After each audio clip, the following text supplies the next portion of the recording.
Les travaux du 9e colloque international des musulmans de l'espace francophone ouvert à Grand Bassam. Il se donne pour objectif de créer et de favoriser la rencontre entre les différents acteurs musulmans, de leur faire partager leurs expériences, les amener à échanger en tenant compte des spécificités nationales. Pourquoi le CIMEF? Il s'agissait en son temps d'un séminaire international de formation des responsables des associations islamiques de l'Afrique de l'Ouest, de trouver un cadre d'échange entre les musulmans de l'espace francophone pour qu'ensemble, on puisse échanger nos expériences pour prévenir les crises et aussi éviter les erreurs dans notre travail islamique.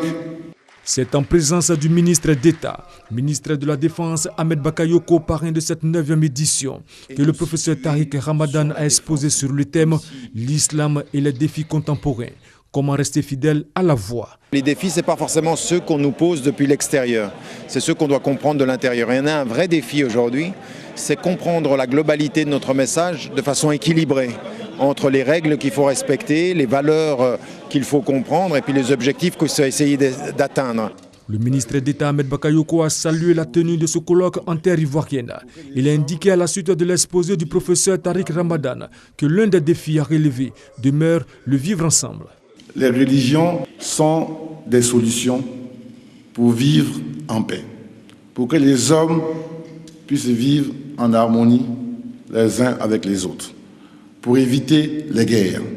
Tous ces enseignements, on voit que si on les applique sous la base de notre foi religieuse, nous permettent d'être des gens bien.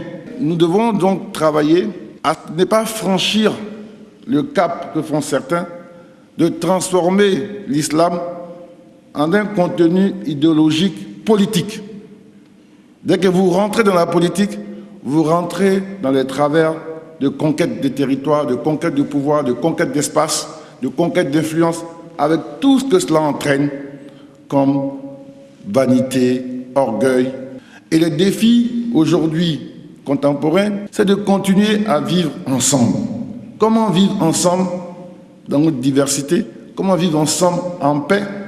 18 pays prennent part à ce colloque, au menu duquel figurent des sessions plénières, des ateliers thématiques traitant de plusieurs sujets, notamment l'équilibre entre les règles et les objectifs supérieurs. Le sens d'être fidèle à l'islam. Le colloque va durer 5 jours.